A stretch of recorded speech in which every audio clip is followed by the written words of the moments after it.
फिर एक बार भयानक जंगी हालात के बीच खौफनाक साजिश का कच्चा चिट्ठा लेकर हाजिर हूं मैं, प्रशांत जुरैल।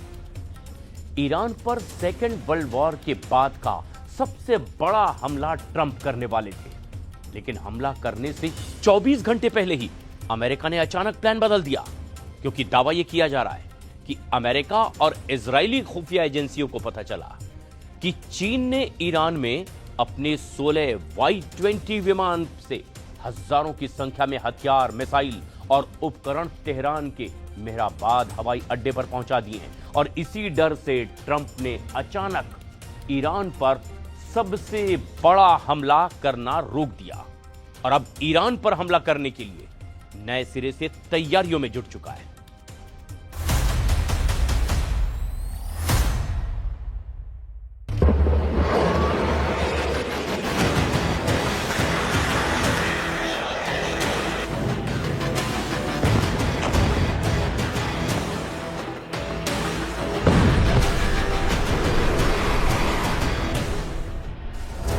ईरान पर वर्ल्ड वॉर हमला, ट्रंप का प्लान हुआ लीक।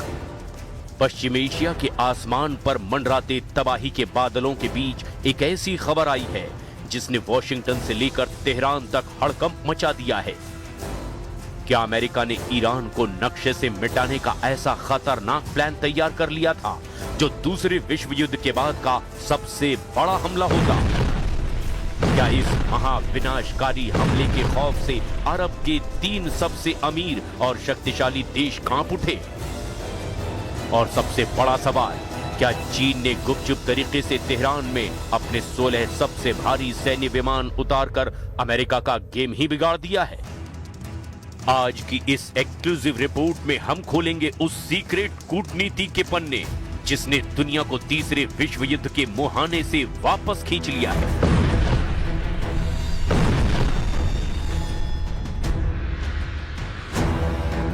वर्ल्ड वॉर अटैक का सीक्रेट प्लान लीक।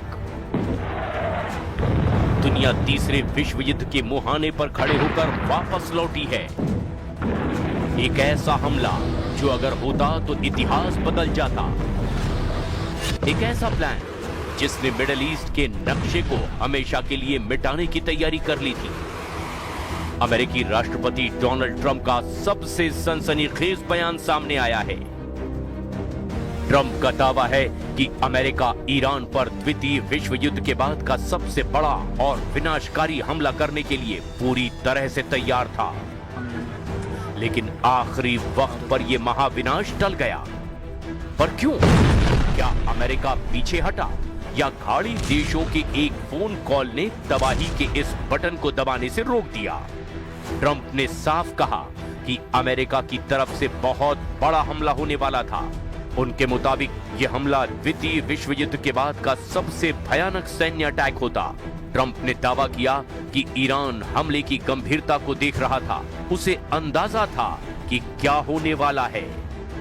और सबसे बड़ा सवाल, ईरान ने ट्रंप के इन दावों पर क्या जवाब दिया है? We're all set